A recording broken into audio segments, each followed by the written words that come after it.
Hi and welcome to the Geek Legion of Doom. A little while ago I did a video basically asking you if you wanted to do any questions about us or the channel or pretty much whatever you like. So it's been around about probably a few weeks now, so we'll kind of address some of these questions.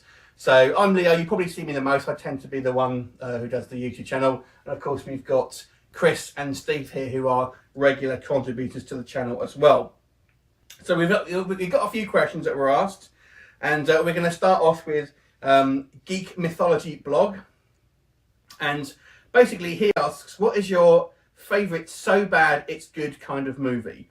Something that becomes hilarious because it's so terrible. We'll start with Chris. Hilarious because it's so terrible. Yeah. Well, I'll go first while you have to think about it. One of my favourite movies is considered to be a bit of a rip-off of Star Wars, and that's Battle Beyond the Stars, which is a Roger Corman movie, which basically sort of retold the Magnificent Seven. And it's a relatively low-budget film. It's got George Peppard, Robert Vaughn, and basically, I really love it. I think I don't think it's a bad film, but it's not considered certainly a cinema masterpiece. But I just love the character designs, the music, and it's obviously not. It is a bit of a rip-off of Star Wars. Nonetheless, I really love it. What about you, review? For me, it's Cobra. Yeah.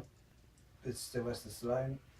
It's, you know, I can see where they come from. It's not the best film ever made, but I do like the storyline, and I like Stallone, and there's lots of action, and I think it's a great film. I love it, but it hasn't got the highest ratings. I don't think it's the best film he's done, but it's a good film. Chris? Probably I'd go for Masters of the Universe then. The 1987 Dolph Lundgren film. You know, looking back at it, it's probably quite cheesy, and special effects are a bit naff now, but you know, it's a good film. I liked it. Cool. Joe Vector writes, approximately how much time of a week do I dedicate to watching and reviewing movies? And the time it takes to review a video, render it and upload it. So this is going to be more for me rather than from these guys who are more sort of not so regular doing it. To be honest, I probably try and do a video every other day, and time it takes to watch it, however long the film is, to film it and kind of edit it, I would say for a kind of movie review, it probably takes me about an hour to 90 minutes to kind of do a video, but that's a lot of time. I'd have to just leave it to sort of render and things like that, so it's not me necessarily physically doing stuff for it. If it's like a video where I'm doing an unboxing, that only takes me about sort of 20 minutes or so to do. So there you go. But my idea was to try and kind of do it fairly regularly. Sometimes I'll get videos up once a day, but sometimes it'll be sort of every other day. Okay, Enyap Neb, spell that backwards and you'll probably see who that is going to be, asks, white zombie or typo negative? Typo negative. White zombie. White zombie. There you go. Hang on. Let's have a look. What would you say the difference is between a geek and a nerd? Asked Superman Ben. I don't know. A geek is like kind of they're into their like films or whatever, or a hobby of some description. A nerd is somebody who like sits in programs computers all day and doesn't have a life, probably doesn't have sex, that kind of thing. Basically, I would say, to be more politically correct, a nerd is probably someone more academic and that kind of thing. I don't think the two are mutually exclusive. I think you've probably got quite a lot of crossover, but I would say, generally speaking, a nerd is probably someone who's really just their focus is on their work or their studies and things like that. A geek's just into something, isn't it? A geek is more, it sort of follows a particular line of popular culture. Like, we all consider ourselves geek, but what we like are kind of a lot different. Like these guys, they're not interested in video games or comics, which is kind of what I'm into.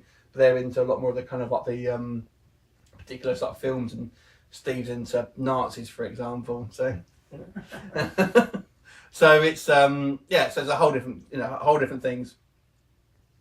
Right, one for you specifically, Chris. Actually, why have you got a small penis? Don't know, do you want to look? I'm only joking. Right, Ayumi Takawa asks, what is your favourite TV show ever? We've actually covered this up in one of our previous videos, but Probably Tour of Duty, I think I said. Yeah, probably Tour of Duty. I think that's what I said, but I'm loving The Walking Dead. Love it. Good. And Grimm as well. I'm loving Grimm. At the moment. I can't remember what I said for my video. I think for me it's Robin of Sherwood. I think I said. Which one? The original or the? Well, that's a general rule, but I think maybe it was 24. I'm going to say Robin of Sherwood. Okay. How many contributors do we have on this site? Asks Red Lucy. Well, generally speaking, it's myself do the majority of it. Steve and Chris here contribute probably the most out of anyone else. The thing is, they don't live. This is not where I live. This is a different town, so I don't see them quite as often. So whenever I sort of see these guys, we'll do a couple of videos. That's why they don't sort of contribute as much. Is because they live like a couple of towns away from me. I've got a guy called Matt. Originally, it was meant to be 3 guys starting, and myself, a guy called Matt and James. Unfortunately, Matt lives quite far away, and he got his wife pregnant, and I don't see him so much now. And a guy called James decided he didn't want to be on camera, so it ended up just being me. But as well as these 2 guys, I've got no, I've got a couple of other people. You might have seen Zara and Chloe, who sort of have done these earlier videos with me. There's a few sort of guest sort of contributors that have helped throughout the days. Okay. There's a big question here I'm going to leave till last. Okay, here's quite a good one. Hot Sammy D. What movie star would you most like to have a no strings one night stand with?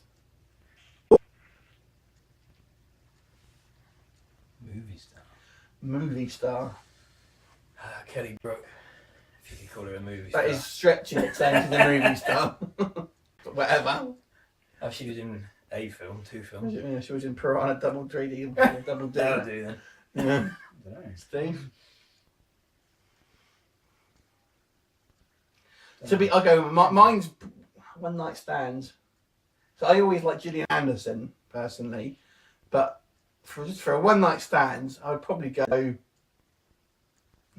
Pamela Anderson, minus the diseases. Hep B and C. Yeah. Mike, can I go back in time? It'd be Carrie Fisher, Return of the Jedi, 1983, Cool. in Jabba's metal bikini gear. Not episode 7. Not now. Okay. Next question. Movie Cave Dave. What got you into reviewing? Well, I kind of just covered this actually. Originally, basically, we're all kind of into our sort of geeky stuff, and we tend to talk about this stuff a lot anyway. So I just thought, well, why not kind of video it, and maybe other people kind of join the conversation as well. And that was literally it. I mean, the idea was I wanted to do something that me and my friends could kind of get together and talk about stuff. And through circumstances, and it's ended up being more me on my own, and other people sort of like that. These 2 sort of coming sort of more infrequently, but that's how it kind of got started. And it just sort of grown from there. And I enjoy doing it, so that's why I can sort of continue to do it for so long. And the final question, and this is a good question, right? So let's listen to last. How would your lives differ if the original Star Wars movies had never been made? That's a good question. How would your life differ? How would your life be different if the original Star Wars movies had never been made? It's kind of like the butterfly effect. I'd probably be a lot richer.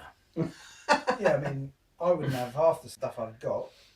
But you've got to think. And this is a big question, because if the Star Wars movies had never existed, then literally, and your life could spin out in an entirely different direction. You may not have gone to a cinema on a certain day, and therefore, you may have done something else, and that might have ended up, you meeting other people or getting hit by a car. It's like it's had such a sort of big cultural impact. I mean, I think certainly things like merchandising would be different. I mean, what do you think would be like the next? Let's say Star Wars hadn't existed. What? I mean, something like that would have had to have happened at some point. But what would it have been? I mean, with Star Wars, you can argue you may not have had Indiana Jones, for example. Yeah, So you might have had Indiana Jones, but it wouldn't have been Harrison Ford. So the knock-on effects are massive. I mean, I think certainly I probably wouldn't be as geeky as I am now. No, I probably wouldn't be, because Star Wars is the main. Other than I'm interested in history and stuff like that, but military history. But you weren't at that other point. than that, Yeah. the real thing that I'm interested in is, and always have been, is Star Wars. Yeah, and So, a lot yeah. of childhood memories would have been erased, wouldn't they? You know, what would have been out there? You know, if Star Wars hadn't have been out there, there wouldn't have been that much. Yeah, I mean, you could even out sort of there. say stuff like, would the Flash Gordon movie and stuff like that, would other films have been sort of gone into Yeah, production?